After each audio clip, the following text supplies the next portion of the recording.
जो जाए वहीं रुक जाओ, सुनो बस अपने नेता का। पत्रकार बंधुओं से भी अपील है कि शायद बिल्कुल आपके पीछे जो बैठे हैं वो नहीं देख पा रहे, जगह थोड़ी कम है यहाँ। अगर एक बार आप ले लें फोटो या कोशिश कर लें वीडियो, अगर दूर से बनती हो, पीछे वालों से भी कहें कि पत्रकारों का सहयोग भी तो हमें करना पड़ेगा। ये नहीं रहेंगे तो हम जंगल में नाचते रहे। जंगल में मोर किसने देखा? मैं अध्यक्ष जी को, हमारे क्षेत्रीय अध्यक्ष भी यहीं के हैं, जिला अध्यक्ष भी हैं, विधायकगण पार्टी के कार्यालय जिनकी देखरेख में, जिनके सहयोग से यहाँ कार्यालय पार्टी का चल रहा है, सभी को मैं धन्यवाद देता हूँ।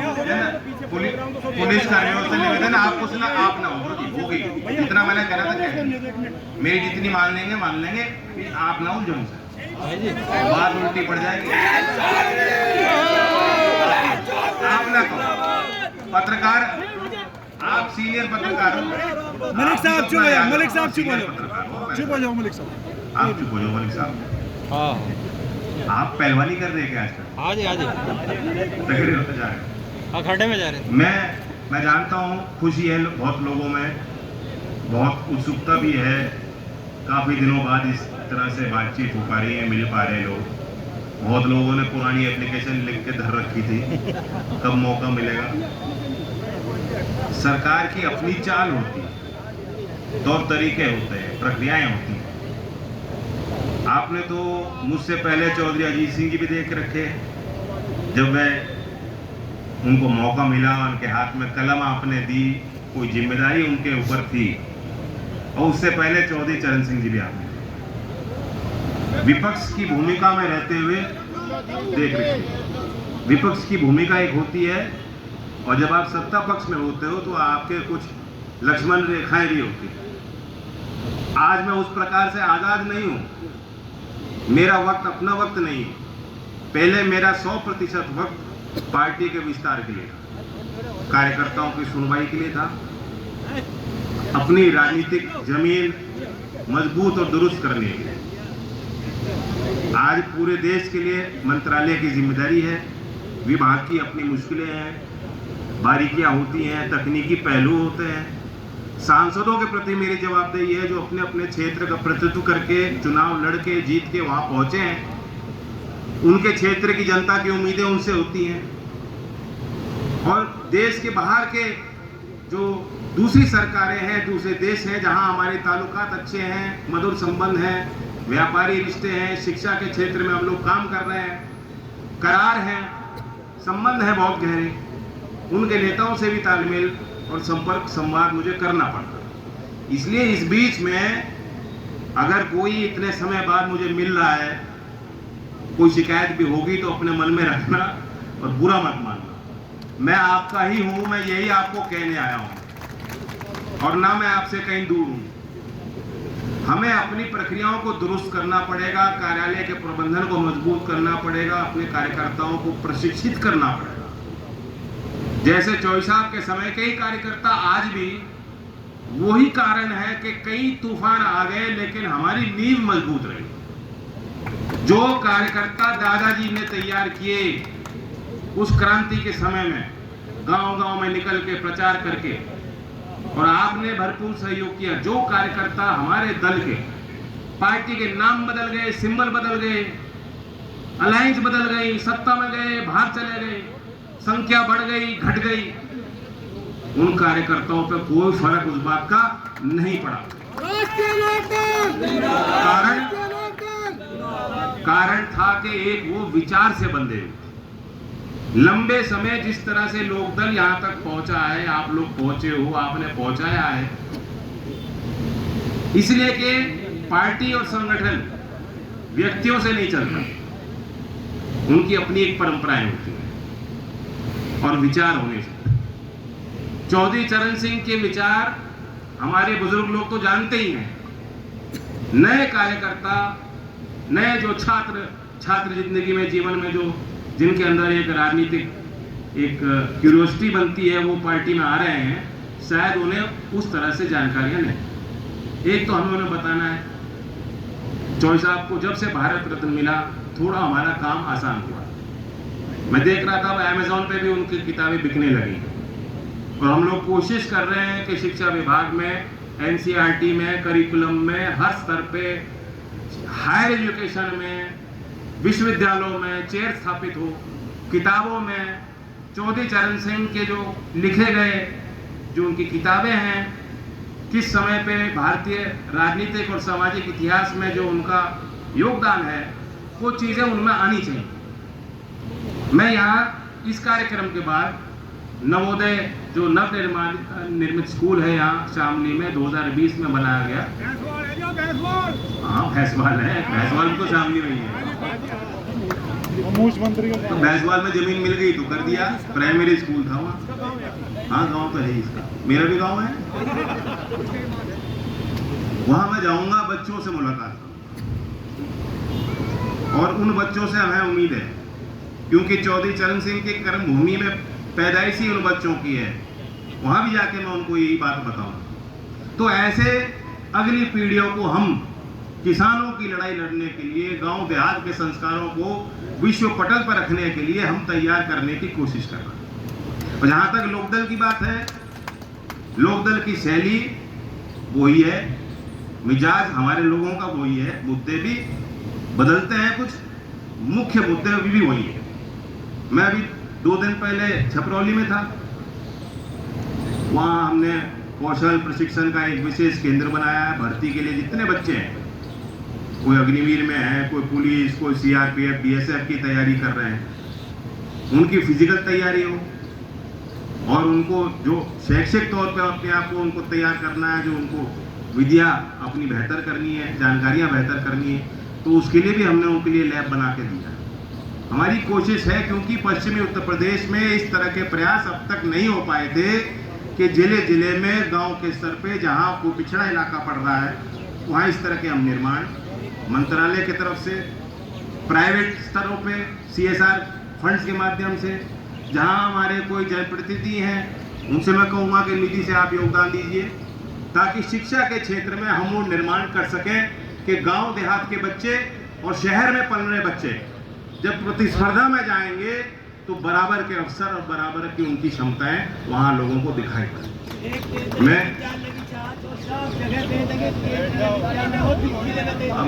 मालंडी वालों को क्या करूं? चलो सरकार की प्रक्रिया होती है, विधायक जी हैं वो करेंगे प्रयास। अब मेरी मजबूरी ये है कि अगर मेरे पार्टी का विधायक भी कुछ कहेगा जो संभव नहीं, मुझे मना तो करनी पड़ेगी कि नहीं करनी पड़ेगी? मना ना करूं, करनी पड़ेगी। सारे काम नहीं हो पाएंगे, बहुत ईमानदारी से कह रहा हूं। आज भी इतना बड़ा ढेर आ गया एप्लीकेशन का, मेरा बस चले तो सबका यहां से उठा के तबादला केरल कर दूं और केरल वालों को यहां भेज दूं, लेकिन वो संभव नहीं है। तो जैसा मैंने शुरुआत की थी, सरकार की अपनी चाल और तौर तरीके। चौधरी साहब भी इस विचार के थे कि व्यवस्था कैसे बनेगी। जब तक हम लोग ही व्यवस्था को बिगाड़ेंगे और व्यवस्था, नियम, प्रक्रिया का पालन हम लोग नहीं करेंगे, कोई अनुशासन नहीं बनाएंगे। अनुशासन वो उनके घर के लिए भी था, अपने दल के लिए भी था, और सरकारी व्यवस्था में भी अनुशासन, भ्रष्टाचार का खात्मा हो, एक प्रक्रिया गरीब के लिए, अमीर के लिए, मध्यम वर्ग के लिए बराबर देश में हो, एक संविधान हो, एक कानून हो। यही चौधरी चरण सिंह जी के पूरे जीवन भर के प्रयास थे। इसलिए कोई ये ना सोचना किसी ने गलत काम लिख दिया होगा, मुझे ढेर फायदा हो नुकसान हो, मैं नहीं करने। राजीव बात के लिए नहीं, सबके सब, ये तो सामाजिक बात हो रही है। हमारे यहाँ बहुत सक्रिय विधायक हैं, दोनों हैं, इनकी भी कोई शिकायत हो वो मैं सुन लूंगा। बाकी जहां मैं नहीं पहुंच पा रहा, जिला अध्यक्ष हैं, कार्यकर्ता हैं, विधायक हैं, शामली ने कोई कसर नहीं छोड़ी, भरपूर ताकत दी है लोकदल। मैं फिर धन्यवाद देता हूं। मुद्दों की भी बात करूंगा। क्या बात, मैंने मांगा पानी, बैठो, ले लो ना, पकड़ लो भाई, बैठ तो सुन गया। होना लड़का है, एनर्जी है, फिर लगा तो एक तो मैं अपने वर्कर को कहना चाहता हूं कि जो सरकारी व्यवस्था में जब कोई योजना बनती है, वो योजना को समझें, कोशिश करें कि जो उस योजना में जो पात्रदार, जो लाभार्थी हैं हमारे क्षेत्र में रहने वाले, उनको बताएं और वो लोग उस योजना का लाभ उठा सकें। ये हमारा इलाका बहुत फॉरवर्ड इलाका है। यहाँ मैं देख रहा हूँ हाईवे का जाल बन रहा है, सड़कें बन रही हैं, वैसे भी यहाँ खेती अच्छी है। तो जिन पे अच्छी जमीनें हैं उनकी तो मौज हो ही रही, और जो छोटे काश्तकार हैं, जो भूमिहीन हैं, बात उनकी है। तो उनके लिए योजना देश में बन रही है, लेकिन वो लाभ नहीं उठा रहे।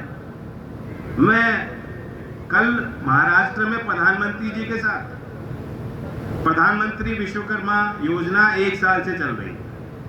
क्या योजना है? जो बात चौधरी चरण सिंह जी कहा करते थे कि गांव के जो काम हैं, गांव में जो उद्योग हैं, गांव का जो व्यापारी है, उसे तरजीह मिलनी चाहिए, उसके काम कैसे बढ़ाए जाएंगे।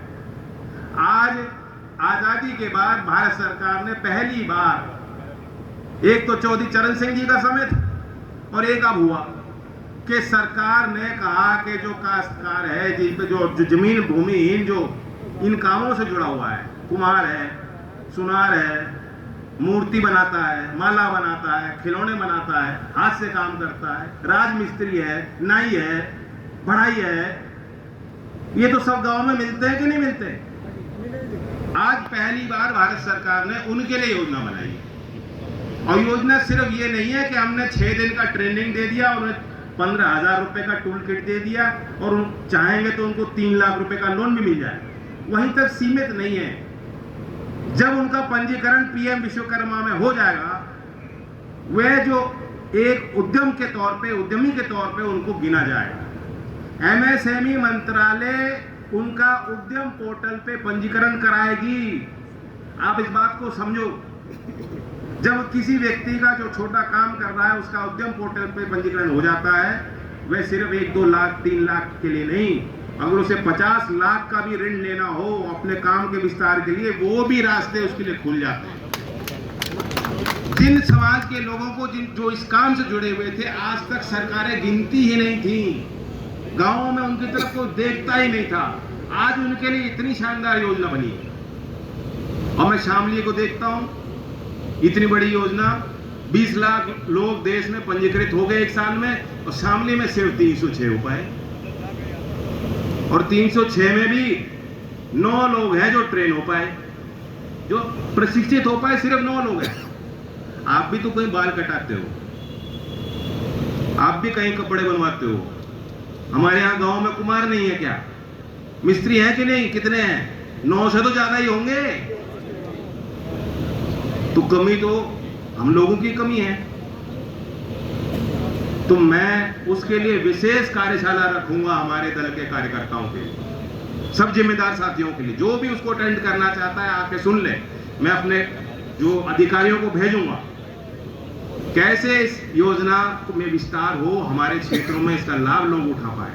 और ऐसा ना सोचना मुजफ्फरनगर का भी यही हाल है, मुजफ्फरनगर का भी यही हाल। तो गरीब के लिए योजनाएं बन रही है, उसका लाभ उठाए।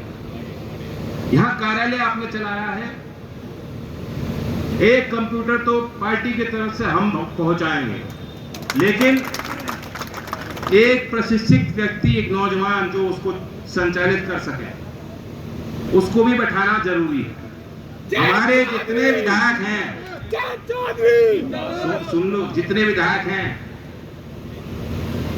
एक एक जिले को अपनाएंगे और एक एक ऐसे नौजवान की तनख्वाह हमारे विधायक देंगे। हमारे पार्टी की बस की बात नहीं है, ये मत सोचना कि सत्ता में आगे कुछ नहीं है। जो चंदा देते हो उसी से चल रही पार्टी, ये भी चंदा की जगह है, ये भी योगदान की जगह है आप लोगों की। तो इसलिए, और वो नौजवान को हम प्रशिक्षण भी दे देंगे। आज सरकार ने एक जन सुनवाई की एक वेबसाइट बना रखी है, 1076 का फोन, मोबाइल से आप फोन करेंगे और IGRS ग्रीवियंस रिड्रेसल सिस्टम का पूरा सिस्टम बना हुआ है कि आपकी कोई शिकायत है, खतौनी में गलत कोई दर्ज हो गया, पटवारी आपको तंग कर रहा है, बिजली का अधिकारी तंग कर रहा है, शिक्षा विभाग का अधिकारी कोई तंग कर रहा है, विधायक कोई तंग कर रहा है, कोई समस्या हो, जमीन से जुड़ी समस्या हो, एक प्रक्रिया है कि आप वहां दर्ज करें और शिकायत अगर उसका निवारण नहीं होगा तो ऊपर जाके मुख्यमंत्री तक उसकी समीक्षा करते हैं। ये मान लेना मैं भी उसकी समीक्षा करूंगा। इसकी जानकारी कितनों को थी कि ऐसा कोई सिस्टम है? किसी को नहीं। तो जो हमारे कार्यालय में लड़का बैठेगा तो ये सारी चिट्ठी के आपको यहाँ बाट वेट कर रहे हो, देख रहे हो कि कब मैं आऊंगा, कब मुझे चिट्ठी सौंपोगे। आधा काम तो यूं ही हो जाएगा कि अगर हमारे जिलाध्यक्ष यहाँ कार्यालय में बैठे ड्यूटी लगाएं कि फलाना समय फलाना विधायक, फलाना जिला पंचायत सदस्य, फलाना प्रमुख, फलाना हमारा कार्यकर्ता बैठेगा और लोगों की सुनवाई होगी। इस व्यवस्था को बनाने के लिए आप सब सहयोग करोगे नहीं करोगे? तो दो बात है, प्रधानमंत्री विश्वकर्मा योजना को आप समझें, सरकारी व्यवस्था से बेहतर रूप से आप जुड़ें। हम लोग सरकार में हैं, विपक्ष की तरह टाल नहीं कर सकते आप कि आप कहीं गांव में जाओ, आपको शिकायत कोई दे, आपको नहीं, हमारे बस में नहीं, ऐसा नहीं है। जैसा मुझे कह रहे गन्ने का भाव, बिजली तंग कर रखे, मैं भी तो टाल नहीं कर सकता ना। तो मैं तो कह रहा हूं कि जो चुनाव के पहले जो मैंने बात कही थी, आज भी उस बात पे कोई टाल नहीं है। मैं इतना ही कह सकता हूं, मेरी सीमाएं हैं। सरकार में हम लोग शामिल हैं और सरकार में रहते हुए मेरी नजर हमेशा अपने क्षेत्र आप लोगों पे ही रहेगी। यहाँ अकलियत के लोग हैं, यहाँ गरीब लोग हैं, यहाँ नौजवान हैं, यहाँ बुजुर्ग हैं, सब समुदाय और धर्म के लोग हैं। ये लोक दल है, यही गुलदस्ता लोक दल है। इस क्षेत्र में हमेशा शांति बनी रहे, भाईचारा बना रहे, जातिगत शोषण समाप्त हो, किसानों की कमाई, किसान के परिवारों को बेहतर शिक्षा मिले, दुनिया में वो भागदौड़ में शामिल हों, प्रतिस्पर्धा में अव्वल दर्जे पे पहुंचे। यही हम लोगों का सपना था, यही हम लोगों का प्रयास आज भी है। इन्हीं शब्दों के साथ मैं धन्यवाद देता हूं। मैं अपील करता हूं कि स्कूल का कार्यक्रम, क्योंकि वो मेरे और बच्चों और अध्यापक और मंत्रालय के विभाग के अधिकारियों के बीच संवाद है, वहां हमारे कार्यकर्ता ना। धन्यवाद।